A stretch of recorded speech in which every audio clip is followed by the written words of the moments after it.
I'm a good man, shake your hand, firm grip rule, 72 wins, lost 10, ballin' with the flu, more than 2 M's. What we're going to talk about is the power of detachment. So yes, I am telling you to detach yourself. And what I mean by detach, so let's kind of break down what the word detach means and how you need to detach yourself.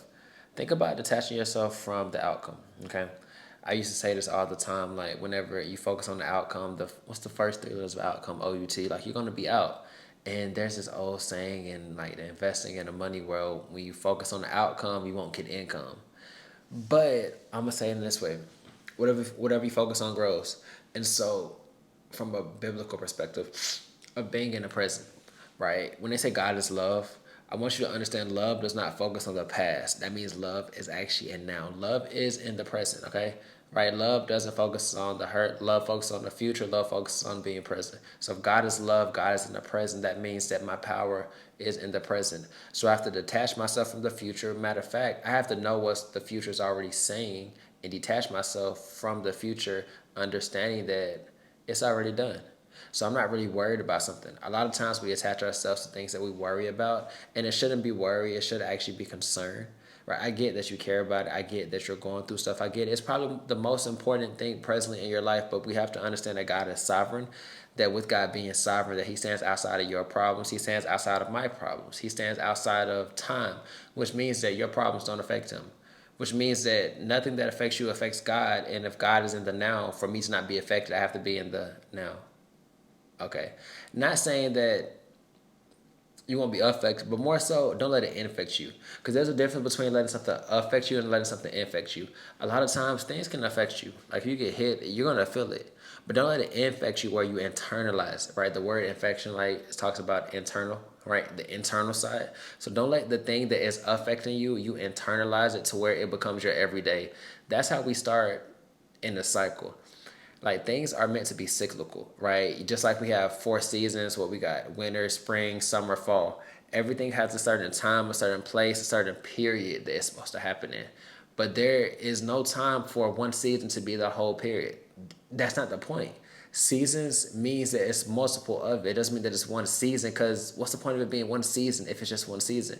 Like seasons are meant to start and stop at a certain time. But a lot of times we stay in the same season because we're letting what affects us infect us. We're letting what affects us, I guess you can say, internalize, and we internalize it and it becomes our inside voice.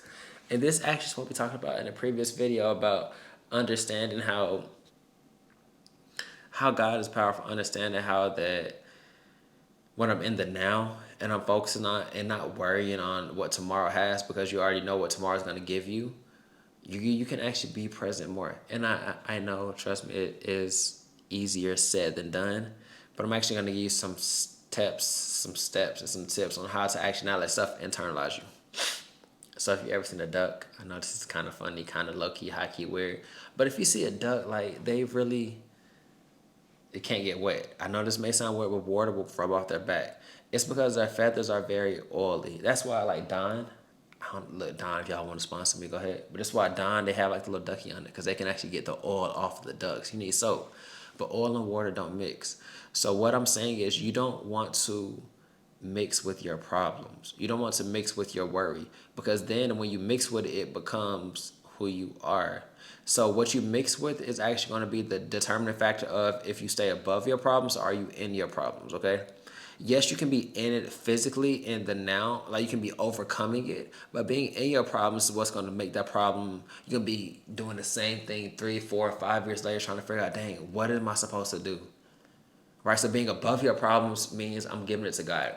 It means it is what it is. It means it happens. It doesn't affect me. Matter of fact, it means better is before me. And it's crazy how a lot of times we will, oh, this is about to be good. We will keep our desert, our storm just a little bit longer because one, it's so familiar. And two, also about that is we could actually receive our blessing a lot sooner if we was actually grateful for it. That's why I always like asking this question, like, what's 3 things you're grateful for?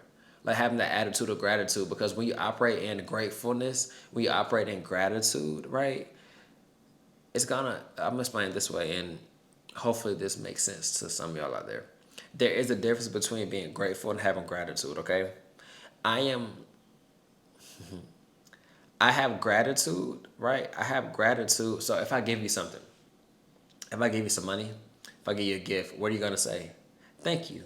Why did you say thank you? Because you've received something. So you are grateful, right? Because you received something. So when you're operating in gratefulness and in gratitude, because gratitude is the act of being grateful, you have already received what you're looking for. It just hasn't came in the physical.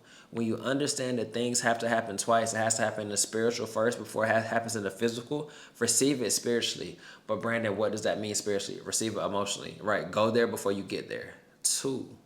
And then 3, also understand how it feels, right? Focus on feeling better. So when I say go there before you get there, I mean visualize it. Like really actually go there. Like see yourself going there. What's the science behind that? Your brain cannot understand the difference between what you say and what you actually do. So your brain only understands the information you give it. So if you spend 8 hours in hell, if you spend 8 hours in, dang, I'm sad, and you only spend what 30 seconds, and I want something positive, what are you going to have tomorrow?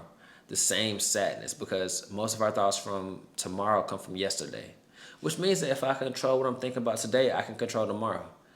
So just control the controllable aspects of what you're going through, because what you're going through, you're not really going through it. It's actually there to help you learn something in the moment. But watch this. You will be here rewatching this video again a year later saying, dang, why am I going through the same thing? It's because you haven't learned that lesson that you're going through. Like it's the small things of understanding and believing and loving yourself and being graceful. Something there that you have to get. That's why you keep going through the same season.